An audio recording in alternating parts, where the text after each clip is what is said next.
आज আমরা পড়ব air water and weather class 3 সায়েন্সের চ্যাপ্টার। দেখো, প্রথমে আমরা পড়ব what is air. Air is a mixture of different gases that surrounded us. মানে কি, হাওয়া অন্য অন্য যে গ্যাস আছে তার মিশ্রণ, যেটা আমাদের চারিদিক ঘিরে আছে, যেটাকে আমরা অ্যাটমসফিয়ার বলি। কেমন? আচ্ছা, we can not see air but we can feel it. মানে আমরা এয়ারকে দেখতে পাই না, কিন্তু আমরা সেটাকে অনুভব করতে পারি। দেখো, আমাদের চারিপাশে হাওয়া আছে বলেই ওয়েট ক্লোথস শুকিয়ে যায়। তাহলে ড্রাইং অফ ওয়েট ক্লোথস। আর কি, ফ্লাইং অফ কাইটস। মানে হাওয়া আছে বলেই আমরা ঘুড়ি উড়োতে পারি। আর কি, fallen leaves moving by air. মানে হাওয়ার জন্যই, এই হাওয়া চলাচল করার জন্যই যে শুকনো পাতাগুলো আছে সেগুলো উড়ে যায়।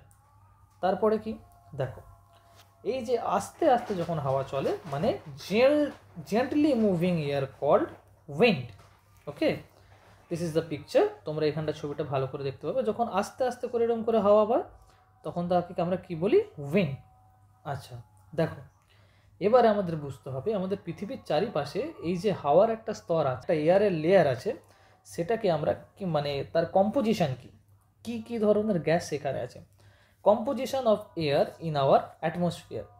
এই ছবিটা তোমরা ভালো করে দেখো, এখানে দেখতে পাবে যে আমাদের পৃথিবীর পুরো অ্যাটমসফিয়ারের মধ্যে 78% আছে নাইট্রোজেন, 20-21% আছে অক্সিজেন, অ্যান্ড আদার গ্যাসেস মানে অন্যান্য যে গ্যাসগুলো আছে লাইক হিলিয়াম, সেই গ্যাসগুলো আছে 0.17%। আচ্ছা, আর্গন আছে 0.90% অ্যান্ড কার্বন ডাইঅক্সাইড আছে 0.03%। এই প্রত্যেকটা গ্যাসই আমাদের পক্ষে জরুরি। ওকে, আচ্ছা, আমাদের অ্যাটমসফিয়ারে কোন গ্যাস সব থেকে বেশি আছে? আমাদের অ্যাটমসফিয়ারে সব থেকে বেশি আছে নাইট্রোজেন গ্যাস, রাইট? চলো, তারপরে বলেছে plant and animal depend on each other. এখানে এটা কি বলতে চেয়েছে? দেখো, আমরা যখন এই এয়ার সাইকেলটা বা অক্সিজেন সাইকেলটা বুঝবো ভালো করে, এখানে দেখতে পাবো সানলাইট থেকে যখন একটা ট্রির ওপর পড়ে, সেই সানলাইট থেকে প্ল্যান্ট অক্সিজেন ক্রিয়েট করে আর কি ফটোসিনথেসিস করে। এই ফটোসিনথেসিস করার সময় আমরা অ্যানিমালরা যে কার্বন ডাইঅক্সাইড ছাড়ি আফটার রেসপিরেশন, ব্রিদিং প্রসেসের পরে, সেই কার্বন ডাইঅক্সাইডটাকে এই প্ল্যান্ট নিয়ে নেয়, রাইট? প্ল্যান্ট নিয়ে ফটোসিনথেসিস করার সময় ওরা কি ছাড়ে? O2, oxygen. ওরা কি নিচ্ছে অ্যানিমালের কাছ থেকে? CO2, কার্বন ডাইঅক্সাইড, এবং কি প্রডিউস করছে? O2, oxygen. সেই অক্সিজেনটা অ্যাটমসফিয়ারে আসার পর আমরা ওটাকে আবার নিয়ে নিচ্ছি অ্যানিমাল, আবার O2 আমরা নিয়ে নিচ্ছি। নেওয়ার পর আবার আমরা কার্বন ডাইঅক্সাইড প্রডিউস করছি, সেই কার্বন ডাইঅক্সাইডটা আবার প্ল্যান্ট নিয়ে নিচ্ছে। এভাবেই একটা সাইকেল তৈরি হয়, যেটাকে আমরা অক্সিজেন সাইকেল বলি। ওকে, এভাবে এই প্ল্যান্ট আর অ্যানিমাল একে অপরের উপর ডিপেন্ডেবল। ওয়াই? কারণ যদি প্ল্যান্ট না থাকতো আমরা অক্সিজেন পেতাম না, আর যদি আমরা অক্সিজেন না পেতাম তাহলে আমরা কার্বন ডাইঅক্সাইড প্রডিউস করতাম না, যে কার্বন ডাইঅক্সাইডটা প্ল্যান্টের লাগে খাবার তৈরি করার জন্য, যে প্রসেসটাকে আমরা বলি ফটোসিনথেসিস, রাইট? তাহলে ফার্স্ট পয়েন্টে আমাদের এয়ার ওয়াটার ওয়েদারে আমরা এয়ারটা বুঝে নিলাম। এখানে আমরা এয়ারের ফলে drying of clothes, flying of kites আর fallen leaves moving by air, এই টপিকগুলো দেখতে পারলাম। এখানে আমরা উইন্ড কাকে বলে শিখলাম, যে gently moving air is called wind. Composition of air দেখলাম, আর প্ল্যান্ট অ্যান্ড অ্যানিমাল কীভাবে একের ওপর ডিপেন্ডেবল এয়ারের জন্য, আমরা সেই জিনিসটা বুঝে নিলাম। কেমন? নেক্সট টপিক হচ্ছে আমাদের স্টেটস অফ ওয়াটার। এটা খুব ইম্পর্ট্যান্ট টপিক, তাই আমরা ভালো করে মন দিয়ে শুনবো। দেখো, স্টেটস অফ ওয়াটার মানে জলের যে বিভিন্ন অবস্থা। ওকে, আচ্ছা, জলের আমরা নর্মালি তিনটা অবস্থা দেখতে পাই। কি? সলিড স্টেট, যেটাকে আমরা আইস বলছি। তাহলে ওয়াটারের সলিড স্টেটকে আমরা বলবো আইস। ওয়াটারের যে লিকুইড স্টেট সেটাকে আমরা বলছি ওয়াটার। আচ্ছা, ওয়াটারের যে গ্যাসিয়াস স্টেট সেটাকে আমরা বলবো ওয়াটার ভেপার। ওকে, দেখো, এখানে সলিড যখন ওয়াটার হয়ে থাকে আইস, আমরা ন্যাচারাল ফর্মে এই যে আইস দেখতে পাচ্ছি, ওশানের যে ওয়াটার আছে সেটা সলিডিফাইড হয়ে, সেটা ফ্রিজ হয়ে এখানে আইস তৈরি হয়েছে, এটা ন্যাচারাল ফর্মে। আচ্ছা, যখন এটা লিকুইড ফর্মে আছে আমরা দেখতে পাচ্ছি যে ঝর্ণা থেকে এরকম জল পড়ছে, রাইট? তাহলে এটা লিকুইড ফর্মে আছে। আর কি? গ্যাসিয়াস স্টেট যখন ওয়াটার আছে তখন ওয়াটার ভেপার। এখানে যে পন্ডটা আছে এটা ন্যাচারালি নিচে থেকে হট হওয়ার জন্য আর্থের টেম্পারেচারের জন্য, দেখো, ইভাপোরেশন হচ্ছে জলের, আর এখানে ওয়াটার ভেপার তৈরি হচ্ছে, রাইট? তো এটা গ্যাসিয়াস স্টেট হয়ে গেল। আচ্ছা, এবার আমরা দেখো এই যে তিনটে স্টেট ওয়াটারে, এই তিনটে স্টেটের মধ্যে ডিফারেন্স কি সেটা দেখব, যেটা আমাদের এক্সামের পক্ষেও খুব ইম্পর্ট্যান্ট। আমরা সেই জিনিসটা ভালো করে বুঝে নেব। প্রথমে দেখো কি বলেছে, অ্যাসপেক্ট। অ্যাসপেক্ট বলতে কোন বিষয়টার উপর আমরা ডিফারেন্সিয়েশন করব। তারপরে এখানে কি দেখব, সলিড, লিকুইড আর গ্যাস। এখানে সলিডে আইস, লিকুইডে ওয়াটার আর গ্যাসে ওয়াটার ভেপার লেখা আছে অলরেডি। আচ্ছা, প্রথম ফার্স্ট আমরা কোন পয়েন্টের ওপর ডিফারেন্সিয়েশন করব? ফার্স্ট হচ্ছে শেপ। শেপ মানে কি? আকৃতি। সলিডের ফিক্সড শেপ হয়, মানে কি? সলিড, এই যে আইস, যখন এটা আইস হয়ে যায় ওর একটা নির্দিষ্ট শেপ থাকে, নির্দিষ্ট আকৃতি থাকে। ওটাকে আমরা যেমন ইচ্ছে ঘুরিয়ে ফিরিয়ে ভেঙে চুরিয়ে করতে পারি না। ওকে, ওটা নির্দিষ্ট একটা আকৃতি থাকবে, ফেলে দিলে আকৃতিটা চেঞ্জ হবে না। তারপর কি? ওয়াটার বলেছে text the shape of the container, মানে আমরা যেই জায়গাতে ওয়াটারটা ঢেলে দেবো, একটা বোতলে ঢেলে দিলে তা বোতলের শেপ নিয়ে নেবে। যদি আমরা একটা পটে ঢেলে দিই পটের শেপ নিয়ে নেবে। যদি আমরা এরকম একটা বালতি ঢেলে দিই বালতির শেপ নিয়ে নেবে, রাইট? তাহলে লিকুইডের কোনো নির্দিষ্ট শেপ হয় না, it takes the shape of the container. আর গ্যাসের স্টেটে যখন ওয়াটার থাকে তখন কি হয়? No fix shape, spread everywhere. এটারও সেম, এর নিজস্ব কোনো শেপ নেই। আমরা যদি একটা এরকম বটলে আমরা ভরে দিলাম গ্যাসটাকে, ওয়াটার ভেপারকে, তাহলে এটা এস শেপ নিয়ে নেবে, রাইট? তাহলে একমাত্র সলিডের ফিক্স শেপ আছে, লিকুইডের কোনো ফিক্স শেপ নেই, আর গ্যাসের স্টেটেরও কোনো ফিক্স শেপ নেই। আচ্ছা, নেক্সট আমরা কি পড়বো? ভলিউম। ভলিউমে কি বলেছে যে সলিডের একটা ফিক্সড ভলিউম আছে, আর যখন গ্যাসের স্টেটে থাকে মানে ওয়াটার ভেপার ফর্মে তারও কোনো ফিক্সড ভলিউম নেই। আচ্ছা, নেক্সট কি বলেছে? Molecular arrangement. মলিকিউলার অ্যারেঞ্জমেন্ট মানে কি? এর মধ্যে যে ছোট ছোট মলিকিউলস, আমাদের ওয়াটারের মধ্যে যে ছোট ছোট মলিকিউলস থাকে, এই যে দেখো এগুলোকে বলে মলিকিউলস, রাইট? আমরা একটু পরেটা এক্সপ্লেন করবো, এখন শুধু দেখে নাও, এগুলোকে বলে মলিকিউলস। আচ্ছা, এই মলিকিউলস কি বলেছে? মলিকিউলাস অ্যারেঞ্জমেন্টে মলিকিউলস আর টাইটলি প্যাকড। দেখো এই ছবিটা তোমরা ভালো করে দেখতে পাবে, যখন এটা সলিড ফর্মে আছে তখন মলিকিউলসগুলো খুব কাছে কাছে টাইটলি প্যাকড হয়ে আছে। আর যখন এটা লিকুইড ফর্মে আছে দেখো, তখন এটা কিন্তু টাইটলি প্যাকড হয়নি, অনেকটা বেশি ছাড়া ছাড়া আছে। আর সলিডের দেখো নির্দিষ্ট শেপ বলে কেন? এই দেখো একটা নির্দিষ্ট শেপে আছে, ফিক্স শেপ, যেমন তেমন করে নেই। লিকুইডটা দেখো যেমন ইচ্ছে পড়ে আছে এখানে, ওটার ওই জন্য ফিক্স শেপ হয় না। গ্যাসের পক্ষেও সেম, রাইট? গ্যাসেরও ফিক্স শেপ হয় না। হ্যাঁ, আমরা যে কথা বলছিলাম যে এখানে মলিকিউলসগুলো খুব কাছে কাছে আছে, রাইট? এই যে মলিকিউলস আর টাইটলি প্যাকড, আর লিকুইডের সময় এটা টাইটলি প্যাকড হয় না, কম্প্যারেটিভলি লুজলি প্যাক হয়, মানে এই তুলনায় সলিডের তুলনায় এটা লুজলি প্যাকড হয়। আর গ্যাসিয়াস স্টেটে কি? লিকুইডের তুলনায় আরও বেশি লুজলি প্যাকড হয়। দেখো আরও কত বেশি গ্যাপ মলিকিউলসের মাঝখানে, এই যে মলিকিউলস আর ফার অ্যাপার্ট। তাহলে মলিকিউলস অ্যারেঞ্জমেন্টে আমরা কি পড়লাম? সলিডের বেলায় টাইটলি প্যাকড, লিকুইডের বেলায় মলিকিউলস আর লুজলি প্যাকড, আর গ্যাসের বেলায় মলিকিউলস আর ফার অ্যাপার্ট। আচ্ছা, ফোরে কি? ফ্লো মানে কি? কোন দিকে জিনিসটা গড়িয়ে যাবে, রাইট? কোন দিকে জিনিসটা এরকম গড়িয়ে যাবে। আচ্ছা, সলিডের বেলায় কি বলেছে? ডাজ নট ফ্লো, মানে তুমি যদি একটা আইস কিউবকে এভাবে যদি গড়িয়ে দাও, এটা বেশি দূর গড়িয়ে যাবে না বা গড়াবেই না, রাইট? আচ্ছা, ফ্লোজ ফ্রিলি। ওয়াটারের যখন লিকুইড ফর্মে তখন কি? ফ্লোজ ফ্রিলি মানে আমি যদি এখানে এক বোতল জল ঢেলে দিই, এখানে আমার এক বোতল জল এরকম ঢেলে দিই, জলটা এরকম গড়িয়ে গড়িয়ে অনেক দূর চলে যাবে, রাইট? তাহলে ফ্লোজ ফ্রিলি মানে নিজের ইচ্ছে মতো ওটা ফ্লো করে যায়। আর এটা কি? ফ্লোস অ্যান্ড স্প্রেড ফ্রিলি, মানে যখন আমরা গ্যাসিয়াস স্টেটে থাকে তখন এটাও আরও বেশি ফ্রিলি ফ্লো করতে পারে, যেদিকে ইচ্ছা যেতে পারে, আর স্প্রেড ফ্রিলি। একটা কথা মনে রাখো, গ্যাস অল ডাইরেকশানে স্প্রেড করে, রাইট? গ্যাস অল ডাইরেকশানে স্প্রেড করে। আর লিকুইড, যখন লিকুইড ফর্মে থাকে, লিকুইড সব সময় হায়ার টু লোয়ার ডাইরেকশানে ফ্লো করে। লিকুইড তাহলে কি? হায়ার টু লোয়ার ডাইরেকশানে ফ্লো করে। আর গ্যাস হচ্ছে অল ডাইরেকশানে ফ্লো করে, অল ডাইরেকশান, রাইট? তাহলে গ্যাস অল ডাইরেকশানে ফ্লো করবে আর লিকুইড হায়ার টু লোয়ার ডাইরেকশানে ফ্লো করবে। চলো নেক্সট কি? নেক্সট হচ্ছে আমাদের এক্সাম্পল। আমরা এক্সাম্পলটা দেখে নেব। এক্সাম্পলে বলেছে সলিডের বেলায় গ্যাসের যে ওয়াটারের যে সলিড স্টেট, সেখানে হচ্ছে আইস কিউব আর গ্লেসিয়াস, যেটা আমরা দেখে নিলাম, এই যে গ্লেসিয়াস। আর এখানে কি লিকুইড স্টেটের এক্সাম্পল রিভার, লেকস, ওশান। আর গ্যাসিয়াস স্টেটে স্টিম অ্যান্ড ক্লাউডস, রাইট? আচ্ছা, তাহলে এই টপিকটা আমরা খুব ভালো করে বুঝতে পেরেছি। এবার আমরা নেক্সট টপিকে যাব। নেক্সট টপিক কি? নেক্সট টপিক হচ্ছে interchanging state of water, right? আচ্ছা, ইন্টারচেঞ্জিং মানে কি? যখন সলিড থেকে লিকুইড হচ্ছে ওয়াটার, দেন আবার লিকুইড থেকে গ্যাস হচ্ছে, এটাকে বলবো আমরা চেঞ্জ। কিন্তু ইন্টারচেঞ্জ মানে হচ্ছে দেখো গ্যাস থেকে আবার লিকুইড হয়ে যাচ্ছে, লিকুইড থেকে আবার সলিড হয়ে যাচ্ছে। তাহলে অরিজিনাল স্টেট থেকে অন্য কোনো স্টেটে পরিবর্তন হলে আর সেই অন্য কোনো স্টেট থেকে আবার যখন অরিজিনাল স্টেটে ফিরে আসছে তখন তাকে আমরা বলবো ইন্টারচেঞ্জিং, রাইট? চলো এবার এটা আমরা বুঝে নেব ইন্টারচেঞ্জিং স্টেটে আমাদের কি আছে বই। আচ্ছা, আগে আমরা এই বার গ্রাফটা একটু বুঝে নিই। এই ব্লু দিকটা হচ্ছে কোল্ড আর এই রেড দিকটা হচ্ছে হট। যত ব্লু থেকে রেডের দিকে যাচ্ছে তত বেশি হটের দিকে যাচ্ছে, রাইট? আচ্ছা, এবার আমরা এখানে আসি।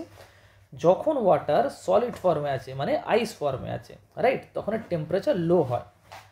ওয়াটার 0 ডিগ্রি সেলসিয়াসে ফ্রিজ হয়, ঠিক আছে? তাহলে ওয়াটার এখন আছে 0 ডিগ্রি সেলসিয়াসে। এখান থেকে যখন আমরা টেম্পারেচার বাড়িয়ে দিলাম তখন এটা দেখো লিকুইড হয়ে গেল। তাহলে এখানে ধরো 0 ডিগ্রি আছে, 0 ডিগ্রি থেকে এটা আমি করে দিলাম 30 ডিগ্রি সেলসিয়াস। ওয়াটার দেখো, তাহলে ওয়াটার লিকুইড হয়ে গেল। যত আমি কোল্ড থেকে হটের দিকে আসলাম তাহলে সলিড থেকে লিকুইড আসলো। আচ্ছা স্যার, তারপর আমি টেম্পারেচার আরও এখানে বাড়িয়ে দিলাম, এখানে 30 ডিগ্রি থেকে আমি করে দিলাম 110 ডিগ্রি সেলসিয়াস। তখন কি হবে না, লিকুইডটা হয়ে যাবে গ্যাস। লিকুইডটা কি হয়ে যাবে? গ্যাস। বুঝেছো? দেখো এই যে ওয়াটারের স্টেটগুলো চেঞ্জ হচ্ছে সেটাকে আমরা একটা নাম দিই। কি নাম দিই? এই নামটা আমাদের দেওয়া আছে। এই নামটা হচ্ছে যখন ওয়াটার সলিড থেকে দেখো লিকুইড হয়ে যাচ্ছে তখন তাকে আমরা বলবো মেল্টিং। কি বলবো? মেল্টিং। ওয়াটার যখন সলিড থেকে লিকুইড হয়ে যাচ্ছে তখন তাকে আমরা বলবো মেল্টিং।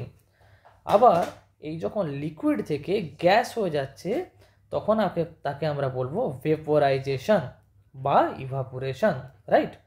তাহলে যখন সলিড থেকে লিকুইড হচ্ছে তখন আমরা বলবো কি? Melting, right? মেল্টিং বলবো। আর যখন এটা লিকুইড থেকে গ্যাস হচ্ছে তখন কি বলবো? ইভাপোরেশন বলবো, ইভাপোরেশন। বোঝা গেছে? আচ্ছা স্যার, এবার যখন জিনিসটা উল্টে যায় আমরা তখন কি বলবো? হ্যাঁ, তখনও বলা যায়। দেখো এখানে কি বলেছে, যখন গ্যাস থেকে আবার আমরা এটাকে ঠান্ডা করে দেবো, রাইট? এটা তো হট, হট থেকে আমরা কোল্ডের দিকে নিয়ে যাচ্ছি, তাহলে গ্যাস থেকে আবার হয়ে যাচ্ছে কি? গ্যাস থেকে হয়ে যাচ্ছে লিকুইড। তখন আমরা এটাকে কি বলবো? তখন বলবো কনডেনসেশন। তখন কি বলবো? Condensation, right? এইখানে দেখো আবার এইখানে যখন লিকুইড ফর্মে আছে এটাকে আমরা আরও ঠান্ডার দিকে নিয়ে যাচ্ছি, কোল্ডের দিকে নিয়ে যাচ্ছি, তখন এটাকে আমরা কি বলবো? ফ্রিজিং। তখন কি বলবো? Freezing, right? তাহলে যখন আমরা গ্যাসিয়াস স্টেট থেকে আরও কোল্ডের দিকে নিয়ে যাব, টেম্পারেচারটা আরও কোল্ড করে দেবো, তখন এটা কি হয়ে যাবে? লিকুইড। এই প্রসেসটাকে আমরা কি বলবো? Condensation, right?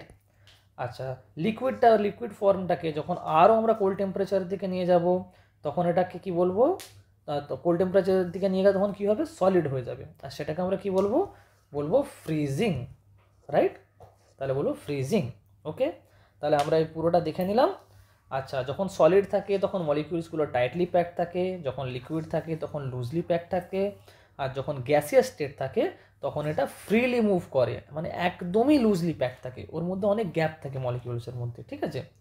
এটা তাহলে আমরা খুব ভালো করে বুঝতে পেরেছি। এবার আমাদের নেক্সট টপিক।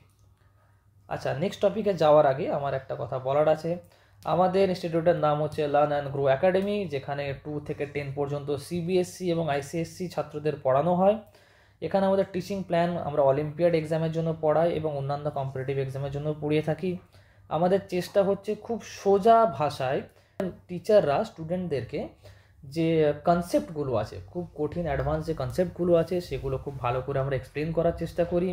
এটা চেষ্টা করি যাতে বাচ্চারা জিনিসগুলো ছবির মাধ্যমে, ভিডিওর মাধ্যমে বোঝে, যাতে ওদের বেশি দিন মনে থাকে আর ওরা পড়াশোনাটা ইন্টারেস্টের সাথে শেখে, ওদের যেন ফান লাগে পড়াশোনাটা শেখার প্রতি, যাতে কখনো বোঝা না মনে হয়, রাইট? আচ্ছা, আমরা পড়ানোর ধরন কি? আমরা পড়ানোর ধরন স্কুলে যেভাবে এক্সামে কোশ্চেন নেওয়া হয়, রাইট, লাইক এমসিকিউস থাকে, ট্রু ফলস থাকে, fill in the blanks, match, সেই ধরনের আমরা কোশ্চেন প্যাটার্ন ফলো করে ওদের টেস্ট নিই। উইকে একটা করে টেস্ট হয়, আর মান্থে টোটাল 4টে টেস্ট, তাহলে টোটাল আমরা 5টা টেস্ট মান্থে নিই। এছাড়াও আমরা প্রিভিয়াস ইয়ারের যে চ্যাপ্টারগুলো আছে সেগুলো আমরা রিভিশন করাই। তাছাড়াও যে রিপিটেডলি মিস্টেকেন কোশ্চেন সেগুলো আমরা ধরি, আর মোটামুটি 5 থেকে 6 বার আমরা রিভাইজ করিয়ে দিই সিলেবাসের এক্সাম দিতে যাওয়ার আগে। তাছাড়াও যদি স্টুডেন্টদের কোনো ডাউট থাকে সেই ডাউট ক্লিয়ারিং সেশনও দেওয়া হয়, এবং স্টুডেন্টদের গ্রোথটা ট্র্যাক করার জন্য একটা গ্রোথ কার্ড দেওয়া হয়। আপনারা 1 উইক পরে দেখতে পারেন আপনাদের কেমন লাগে, সেজন্য কোনো কিছু টাকা দিতে হবে না। পড়ে নেওয়ার পর যদি ভালো লাগে কন্টিনিউ করতে চাই তখন আমরা ফিস চার্জ করি। ফাইন, চলো এবার আমরা নেক্সট টপিকে ফিরে যাই। দেখো, এবার আমরা পড়বো ওয়াটার সাইকেল। এটা আমাদের খুব ইম্পর্টেন্ট একটা টপিক এই চ্যাপ্টারের মধ্যে। আমরা তাহলে ভালো করে ঠান্ডা মাথায় বুঝবো। যখন এটা হচ্ছে আমাদের সান, রাইট, সান থেকে যখন সান রে এই ওশানের ওপরে পড়ছে, তখন এই ওশানের ওয়াটারটা কি হিট হয়ে যাচ্ছে, রাইট। হিট হয়ে যাওয়ার পর কি হয়, ওয়াটারটা লিকুইড ফর্ম থেকে গ্যাস ফর্মে কনভার্ট হচ্ছে, হয়ে ওয়াটার ভেপার তৈরি করছে এখানে। এটাকে আমরা কি বলবো? এটাকে আমরা বলবো ইভাপোরেশন। তাহলে এই প্রসেসটাকে আমরা বলছি ইভাপোরেশন।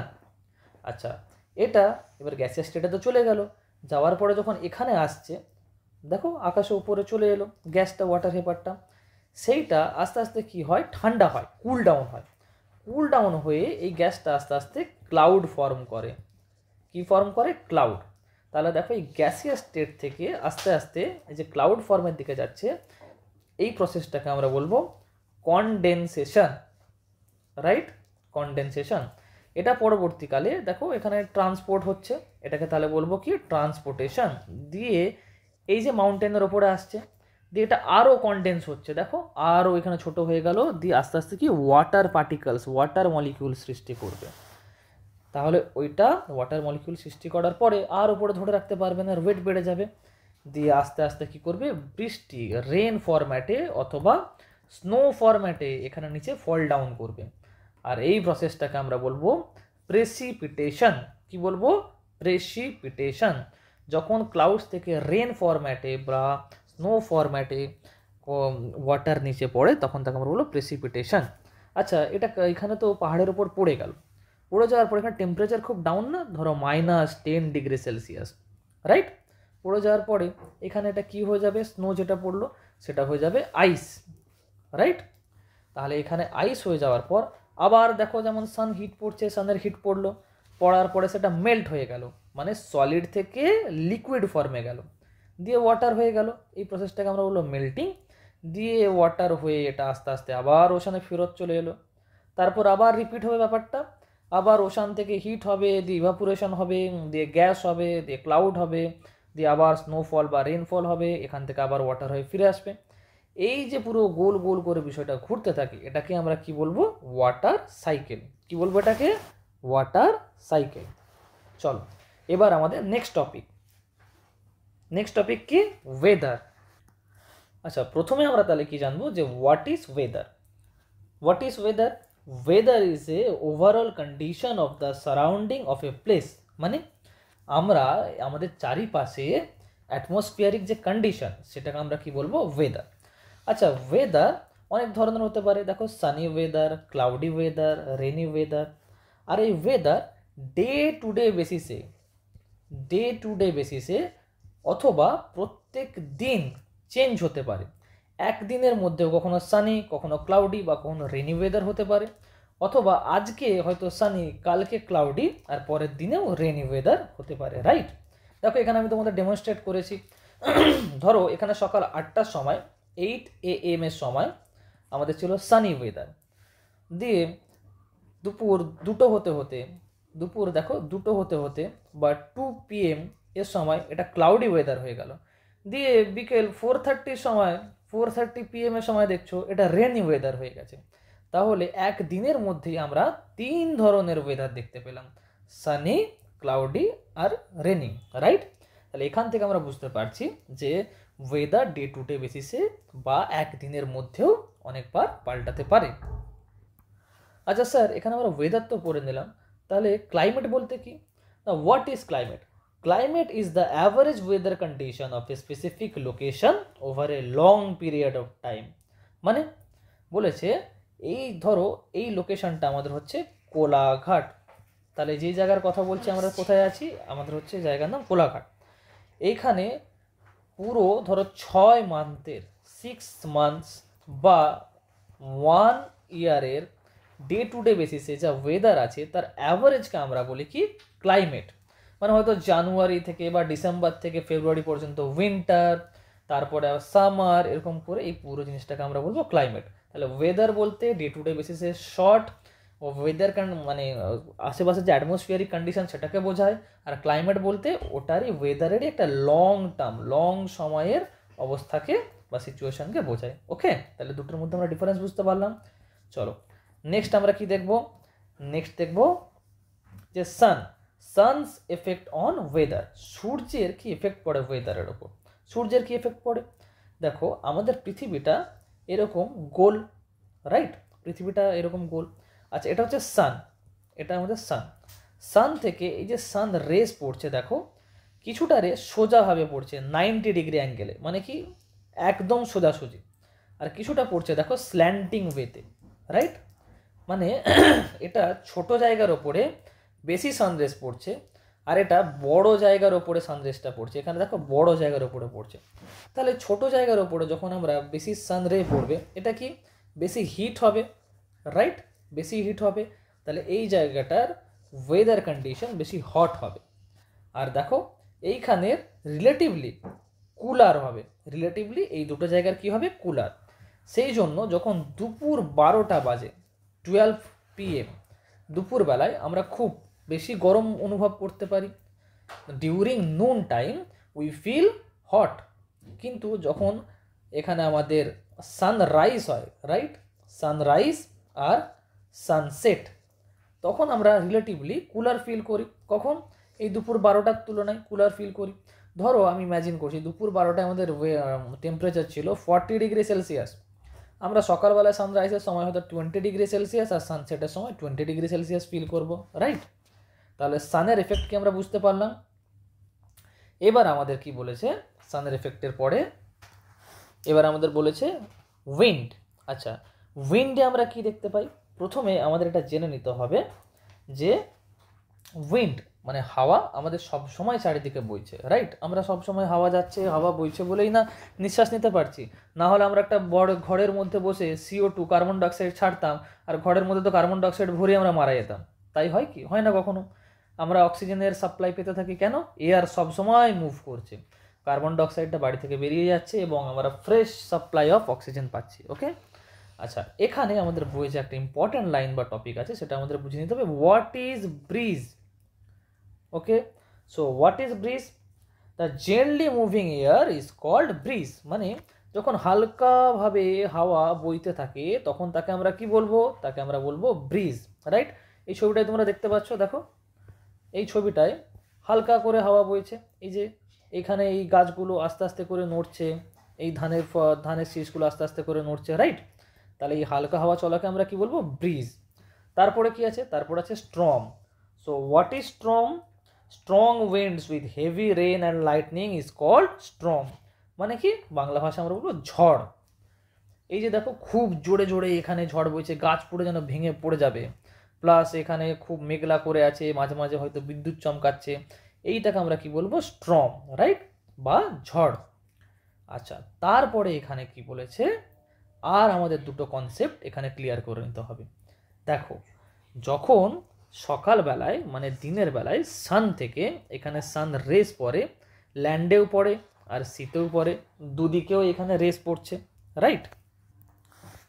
তাহলে ডে টাইমে যখন ল্যান্ডের ওপরে সানরেস পড়ছে আর ওশানের উপরেও সানরেস পড়ছে, তখন earth surface is warmer during the day. মানে কি এই ল্যান্ডটা বেশি তাড়াতাড়ি গরম হয়ে যায় এই ওয়াটারের থেকে, right? It creates area of low pressure over land bringing bridge in. মানে কি এই যে এখানে এটা গরম হয়ে যায় তাড়াতাড়ি ল্যান্ডটা, তার ফলে কি হয়? ওয়ার্মার এয়ার সবসময় ওপরে উঠে যায় আর কুলার এয়ার সেই জায়গাটাকে ফিল করতে আসে। সেই জন্য কি হয়? দেখো এই গরম হাওয়াটা উপরে উঠে যাচ্ছে, গরম হাওয়াটা উপরে উঠে যাচ্ছে। আর সি থেকে যে ঠান্ডা হাওয়া, কেন সমুদ্র তো তাড়াতাড়ি বেশি গরম হয় না, ল্যান্ডের থেকে আস্তে আস্তে গরম হয়, রাইট? তাহলে এখানে কুলার এয়ার বেশি থাকে, এই কুলার এয়ারটা এই ল্যান্ডটার এয়ার ফিল করতে আসে, ফলে সমুদ্রের দিক থেকে একটা হাওয়া এখানে আমাদের মাটির দিকে আসে, মানে আমরা যারা স্থলভাগে থাকি, আমরা যারা ল্যান্ডে থাকি, সেই দিকে একটা কুলার এয়ার আসে, রাইট? একটা কুলার এয়ার আসে। এই কুলার এয়ারটাকে আমরা কি বলবো? Sea breeze. এটাকে কি বলবো? Sea breeze, right? তাহলে দিনের বেলায় যখন ল্যান্ড বেশি তাড়াতাড়ি গরম হয়ে যায় আর সমুদ্র থেকে ঠান্ডা হাওয়া ল্যান্ডের দিকে আসে, সেটাকে আমরা কি বলবো? সেটাকে আমরা বলবো সি ব্রিজ। ওকে। আচ্ছা, তাহলে রাত্রেবেলায় স্যার কি হয় না, ডিউরিং নাইট টাইম মানে রাতের বেলায় কি হয়, এই যে ল্যান্ড যেমন তাড়াতাড়ি গরম হয় তেমন তাড়াতাড়ি ল্যান্ড কিন্তু ঠান্ডাও হয়ে যায়। আচ্ছা, সমুদ্রের জল যেমন আস্তে আস্তে গরম হয় তেমন কিন্তু আস্তে আস্তে ঠান্ডা হয়। তাহলে দেখো রাত্রেবেলায় ল্যান্ড বেশি কুল আর হচ্ছে ওশান বেশি হট। তাহলে ওশান বেশি হট হওয়ার জন্য ওশানের যে এয়ারটা আছে ওটা উপরের দিকে উঠে যায়, আর ল্যান্ডের কুল এয়ার ওশানের দিকে যেতে থাকে। তাহলে ল্যান্ড থেকে যে এয়ারটা ওশানের দিকে যাচ্ছে তাকে আমরা কি বলবো? Land breeze. কি বলবো এটাকে? Land breeze. তাহলে during day time which breeze we can notice? This is called sea breeze. And during night time which breeze we can notice? That is called land breeze. তাহলে দিনের বেলায় আমরা C bridge দেখতে পাই এবং রাতের বেলায় land bridge. ওকে, চলো এবার আমাদের নেক্সট টপিক হচ্ছে কি? ক্লাউডস। নেক্সট টপিক হচ্ছে ক্লাউডস। দেখো ক্লাউডস আমাদের কি বলেছে? ক্লিয়ার ডেজ আর ওয়ার্মার দ্যান ক্লাউডি ডেজ। মানে কি বলেছে? যখন আমাদের আকাশ পরিষ্কার থাকে, দেখো এখানে আমাদের একদম clear sky, right? Clear sky, যখন ক্লিয়ার স্কাই থাকে তখন বেশি গরম হয় এই ক্লাউডি ডেসের তুলনায়। না স্যার কেন ক্লিয়ার ডেসে কেন বেশি গরম হয়? কারণ দেখো যখন আমাদের ক্লিয়ার ডেস থাকে, আকাশ পরিষ্কার থাকে, তখন সানরে খুব ইজিলি এসে ল্যান্ডে হিট করে আর ল্যান্ডটাকে কি বানিয়ে দেয়? হট। ল্যান্ডটাকে বানিয়ে দেয় হট। কিন্তু যখন আকাশে ক্লাউডস থাকে তখন এই যে ক্লাউডস যেগুলো আছে সেটা সানরাইজকে তো আসতে দিচ্ছে না। সানরাইজ দেখো এরকম করে আবার ফিরে চলে যাচ্ছে, রাইট? সানরাইজ আবার ফিরে চলে যাচ্ছে। এই ক্লাউডসটা আমাদেরকে একটা প্রোটেকশন অফ লেয়ার দেয়, যেটা মাটিতে সব সানরাইজকে আসতে দেয় না। তখন কি হয়? রিলেটিভলি কুলার টেম্পারেচার হয়, তাহলে যখন আমাদের আকাশ পরিষ্কার থাকে তখন তুলনামূলক বেশি গরম হয় দিনের বেলায়। ফর এক্সাম্পল ধরে নাও 40°C, আর যখন হচ্ছে ক্লাউডি ওয়েদার থাকে তখন রিলেটিভলি কুলার হয়, ধরে রাখো 25°C ফর এক্সাম্পল। ওকে, আচ্ছা নেক্সট কি? নেক্সট টপিক হচ্ছে রেন। রেনে কি বলেছে এখানে? Sun rays evaporates water into water vapour, then this water vapour condense and form rain. মানে কি?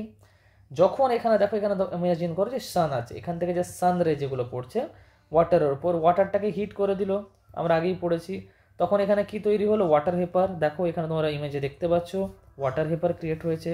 আর এই ওয়াটার ভেপারটা ওপরে উঠে গিয়ে কি ক্রিয়েট করবে? এখানে ক্রিয়েট করবে ক্লাউডস, রাইট?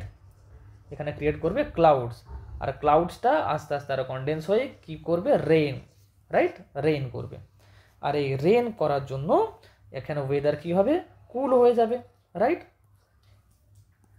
আর গরমকালে আমাদের যখন খুব গরম লাগে তখন দেখবে বৈশাখ জ্যৈষ্ঠ মাসের দিকে কি হয়? এই যে সান রেস থেকে যে ওয়াটার ভেপারটা উপরে ওঠে সেটা ক্লাউড ফর্ম হয়ে বৃষ্টি ঘটায়। এই বৃষ্টি হওয়ার ফলে কি হয়? ওয়েদারটা কুল ডাউন হয়ে যায়। সানের যে স্কর্চিং হিট থাকে সেখান থেকে আমরা কি অনেকটা রাহাত পাই, আমাদের অনেকটা ভালো লাগে, আমরা বেঁচে যাই। এখানে তখন 40°C থেকে রেন হয়ে যাওয়ার পরে কত? 20°C হয়, আমাদের তখন খুব আরাম লাগে, রাইট? তাই না? আচ্ছা, এবার আমরা নেক্সট টপিক কি পড়বো? নেক্সট টপিক আমরা পড়বো সিজনস। কি পড়বো? সিজনস। তো প্রথমে আমরা জেনে নেব হোয়াট ইজ সিজন। বলছে in a year some weather changes take place for months, when the same type of weather continues for a long period of time it is called season. মানে যখন একটা নির্দিষ্ট টাইপের ওয়েদার অনেক দিন ধরে follow করে, পরপর সারা বছর ধরে চলতে থাকে, তাই না? তখন তাকে আমরা কি বলবো? সিজন। আচ্ছা স্যার সিজনের এক্সাম্পল কি? আমরা ছোটো থেকেই জেনে এসেছি। আমাদের সিজনের এক্সাম্পল হলো summer season, rainy season, autumn season, winter season and spring season, right? তাহলে প্রথমে আমরা জেনে নেব সামার সিজনের বিষয়। দেখো সামার সিজনে কি হয় বলেছে, it is the hottest season of the year as the sun is shining brightly this days. মানে সূর্য মামা আমাদেরকে একবারে গরম গরম করে দেয়, আমাদের গাল লাল লাল করে দেয়। খুব গরম পড়ার জন্য তখন আমরা রুমের মধ্যেই থাকি। দেখো এই পুরো ঘেমে গেছে বেচারাটা, বলে উফ গরমি আয়, ডার্মি কুল ওকে দিতে হবে, আর ঠান্ডা ঠান্ডা হয়ে যাবে, তাই না? তাহলে যখন গরম পড়ছে তখন আমরা নর্মালি বাড়ির মধ্যে থাকি, বাইরে যাওয়া অ্যাভয়েড করি। আমরা কখন বেরোই? আমরা আফটারনুনে বেরোই। নর্মালি আমরা বিকেল বেলার দিকে বেরোই, তখন টেম্পারেচার অনেকটা ডাউন হয়ে যায়। যদি নুনে থাকে 40 ডিগ্রি সেলসিয়াস, তাহলে আফটারনুনে কত? আফটারনুনে 26 ডিগ্রি সেলসিয়াস বা 30 ডিগ্রি সেলসিয়াস, তাহলে ডাউন হয়ে যায়। আমরা আফটারনুনে বেরোই। আর এই দুপুরবেলায় বেরোলে আমাদের হিটস্ট্রোক হওয়ারও সম্ভাবনা থাকে, রাইট? তখন আমরা নর্মালি এয়ার কন্ডিশন রুমে বসে চিল আউট করি, যে ওরে বাবরে বাইরে কি গরম, বেরোবো না, ঠিক আছে? আচ্ছা, নেক্সট আমাদের কি? নেক্সট হচ্ছে রেনি সিজন। রেনি সিজন বলতে কি না স্যার? রেনি সিজন বলতে যে সিজনে বৃষ্টি হয় তাকে রেনি সিজন বলে। আচ্ছা, এই রেনি সিজনে তাহলে কি হয় না, রেনি সিজনে এই যে ওয়াটার ভেপার, সামারে যে ওয়াটার ভেপারগুলো থাকে সেগুলো কনডেন্স হয়ে এখানে বৃষ্টি ঘটায়, এখানে রেন ঘটায়, রাইট? রেনি সিজনে প্রচুর বৃষ্টি হয়। আর এই রেনি সিজন হচ্ছে ফার্মারদের খুবই পছন্দের season, favourite season. Why? Because rainy সিজনে যে রেন হয় সেগুলো ফার্মারদের ক্রপ রিপ্রোডিউস করতে হেল্প করে। এই যে দেখো ধান গাছ এইগুলো চাষ করতে, গম গাছ, প্রচুর জল লাগে না? সেই জল কোথা থেকে পায়? সেই জল এই রেন থেকে পায়। রেন থেকে যে জলটা আছে সেটা নদীতে যায়, রিভারে যায়, ওশানে যায়, রাইট? এখান থেকেই আমরা ইউজ করতে পারি। যদিও বা আমরা রিভার ওয়াটার মানে চাষের কাজে ইউজ করতে পারি, ফার্মিংয়ের কাজে, ওশান ওয়াটার পারি না। তো এই রেনি সিজন আমাদের পক্ষে খুব ইম্পর্টেন্ট। এই সিজনে আমরা কি আমব্রেলা ইউজ করি, রেনকোট ইউজ করি। ওকে, নেক্সট টপিক কি? নেক্সট টপিক হচ্ছে আমাদের অটাম সিজন। আচ্ছা, অটাম সিজনে কি হয়? During autumn season leaves fall from the trees. দেখতেই পাচ্ছ তোমরা, গাছ থেকে পাতা ঝরে পড়ে যায় এই সিজনে। দেখো কত পাতা পড়ে জমা হয়েছে। অটাম সিজনে গাছ থেকে পাতা ঝরে যায়, রাইট? আর এই সিজনে কি হয়? ওয়েদার বিকাম ভেরি প্লেজেন্ট, মানে ওয়েদার খুব মনোরম হয়ে যায়, না ঠান্ডা না গরম, একদম 50 ডিগ্রি সেলসিয়াস কড়কড়াতি গরমিও নয়, আর 10 ডিগ্রি সেলসিয়াস বোন চিলিং ঠান্ডাও নয়। এখানে কি হয়? নর্মাল 25 to 26 ডিগ্রি সেলসিয়াস বা 20 ডিগ্রি সেলসিয়াস এরকম থাকে। আমাদের বেশ প্লেজেন্ট ওয়েদার। এই সময় আমাদের পিকনিক করতে বা বাইরে ঘুরতে ভালো লাগে। তাহলে এই সময় আমাদের কি হয়? পাতা ঝরে যায় গাছ থেকে, এই সময় ওয়েদারটা বেশ প্লেজেন্ট থাকে। আর কি? কুল ব্রিজ, ঠান্ডা হাওয়া, একটু একটু ঠান্ডা হাওয়া বইতে থাকে, ওয়েদারটা তুলনামূলক ঠান্ডা হয়ে যায়। নেক্সট কি? নেক্সট হচ্ছে আমাদের উইন্টার সিজন। উইন্টার সিজন হলো আমাদের সব থেকে cold period of the year, সব থেকে cold period of the year. Winter সিজনে যেমন তুমি দেখতেই পাচ্ছ চারিদিকে স্নো জমে আছে, খুব ঠান্ডা পড়ে এই সময়। আর এই সময় কি হয়? এই সময় অনেক সময় ফগ জমে যায় চারিদিকে, রাইট? চারিদিকে কুয়াশা জমে যায়। তার ফলে আমরা যখন রাস্তা থেকে ট্রাভেল করি আমাদের দেখতে অসুবিধে হয়, অনেক সময় অ্যাক্সিডেন্টও হতে পারে, তাই না? এই জন্য উইন্টার সিজন একটু ডেঞ্জারাস সিজনও। এই সময় গাড়ি ঘোড়া চালালে একটু দেখে আস্তে চালাতে হয় যাতে অ্যাক্সিডেন্ট না হয়। আর এই সময় জেনারেলি আমাদের কুল ওয়েদার থাকে, ঠিক আছে? আমাদের নর্মালি ঠান্ডা লাগে। আর ডেজ হয় সানি, পরিষ্কার আকাশ থাকে, ডেজ সানি হয়, একদম সানরেজ ল্যান্ড পর্যন্ত, আমাদের মাটি পর্যন্ত আসে। তাহলে সানি ডেজ আর ফগি ওয়েদার। আর অ্যাটমসফিয়ারের দিক থেকে বললে কি? কোল্ড, আমাদের ঠান্ডা লাগে। ওকে, আচ্ছা, তারপরে আমাদের লাস্ট হচ্ছে স্প্রিং সিজন। স্প্রিং সিজনে কি হয়? স্প্রিং সিজনে দেখো এখানে ফ্লাওয়ার ব্লসম করে। কি করে? অনেক ধরনের ফুল ফোটে, যত ধরনের ফুল আছে সেগুলো ফোটে, গাছে নতুন নতুন পাতা গজায়। দেখো অটামে আমাদের গাছ থেকে পাতা ঝরে গেল, আর এখানে স্প্রিংয়ে এসে আবার গাছে নতুন করে গ্রিন লিভস জন্মালো। আর কি হলো? ফুলগুলো সব ফোটা চালু করলো। এই সময় ওয়েদার খুব প্লেজেন্ট থাকে, না গরম না ঠান্ডা, আমাদের বেশ ভালো লাগে। আচ্ছা, আরেকটা জিনিস যেটা তোমাদের আমি বলতে ভুলে গেছি, সেটা হচ্ছে আমাদের পোশাক আশাক, যে ক্লোদিং, এই ক্লোদিংটা কিন্তু এই সিজনের উপর ডিপেন্ড করে আমাদের চেঞ্জ হতে থাকে। যেমন সামারে আমরা কি পরি? সামারে আমরা পরি লাইট কটন ক্লোথস। কি পরি?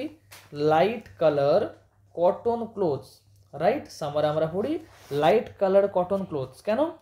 হালকা রং আলোকে রিফ্লেক্ট করে, ফলে আমাদের ঠান্ডা রাখে। আমরা সামারে পরি light colour cotton clothes, rainy সিজনে কি আমরা আমব্রেলা ইউজ করি, রেনকোট পরি।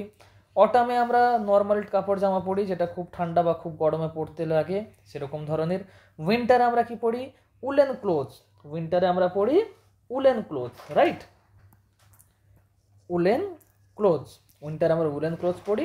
আর স্প্রিং আর অটামে নর্মালি আমরা ঠান্ডা গরম একটা নর্মাল কন্ডিশন হওয়ার জন্য যেরকম টি শার্ট শার্ট পরি সেরকম কন্টিনিউ করি। ওকে, আজকের ক্লাস আশা করি তোমাদের ভালো লেগেছে। আমার যতটা ভালো করে করা সম্ভব আমি তোমাদের বুঝিয়েছি। তোমরা যদি ক্লাস এনজয় করে থাকো তাহলে এর পরের ক্লাসগুলো তোমরা কন্টিনিউ করো। এবার আমরা একটা ছোট্ট কুইজ টাইম করে নেবো, যেখানে আমরা এই যে জিনিসগুলো শিখলাম সেটার একটা রিভিশন হয়ে যাবে, প্লাস আমরা দেখে নেবো যে তোমরা কতটা ভালো বুঝতে পেরেছো। তোমরা এই প্রশ্নগুলোর উত্তর দেওয়ার চেষ্টা করো, কেমন? তো এখন আমাদের কুইজ টাইম, আমরা একবার রিভিশন করে দেখে নিই, কিছু কোশ্চেন জিজ্ঞাসা করি, তোমরা চেষ্টা করবে অ্যান্সার দেওয়ার। Okay, first question is gently moving air is called Breeze. Breeze, BREEZE, breeze. Next question, during respiration animal produce dash gas, Carbon dioxide. very good, carbon dioxide gas. আচ্ছা, during photosynthesis plant produce which gas, Oxygen. oxygen gas, বাহ খুব ভালো। আচ্ছা আচ্ছা, next question, when ice converts into water this process is called Melting. melting, বাহ very good, this process is called melting. আচ্ছা, next question, when water converts into water vapor this process is called Evaporation. very good, এটাকে আমরা বলবো Evaporation. Evaporation, বাহ সুন্দর, খুব ভালো বুঝেছো। Next, solid liquid gas has fix shape, কোনটার ফিক্স শেপ আছে? Solid. সলিড, বাহ সুন্দর, সলিডের ফিক্স শেপ আছে। আচ্ছা, next question, solid liquid gas molecules are tightly packed, কোনটার molecules are tightly packed? Solid. সলিডের মলিকিউলস আর টাইটলি প্যাকড, আমরা পড়েছিলাম না? আচ্ছা, next question, solid liquid gas molecules are loosely packed, কোনটার মলিকিউলস লুজলি প্যাকড? Liquid. লিকুইডের মলিকিউলসরা loosely packed, বাহ। আচ্ছা, next question, the cycle which shows the flow of water from the earth to the sky and then back to the earth is called Water cycle. Very good, water cycle. আচ্ছা, next হচ্ছে, in which season leaves fall from the tree, Autumn. Right, কোন সিজন? Autumn season, বাহ তোমরা খুব সুন্দর উত্তর দিয়েছো। তোমরা এই টপিকটা ভালো করে বুঝতে পেরেছো? হ্যাঁ। আর কোনো ডাউট আছে? না। ওকে, আশা করি তোমরা এভাবেই এনজয়মেন্টের সাথে পড়বে। আমিও চেষ্টা করবো তোমাদেরকে এভাবে এনজয় করিয়ে পড়ানোর, ঠিক আছে? আচ্ছা, আমরা পার্সোনাল টিউশনও প্রোভাইড করি, যারা আমাদের কাছে পড়তে চায় ওখানে নাম্বার দেওয়া আছে, সেই নাম্বারে যোগাযোগ করতে পারেন, এই নাম্বারে আপনারা যোগাযোগ করতে পারেন। আর আমরা চেষ্টা করি বাচ্চাদেরকে ভালো করে সোজা ভাষায় কনসেপ্ট বুঝিয়ে যাতে পরীক্ষায় একটা ভালো ফলাফল আনা যায়। আমাদের এভাবে সাথে থাকার জন্য ধন্যবাদ, দেখা হচ্ছে পরের সেশনে।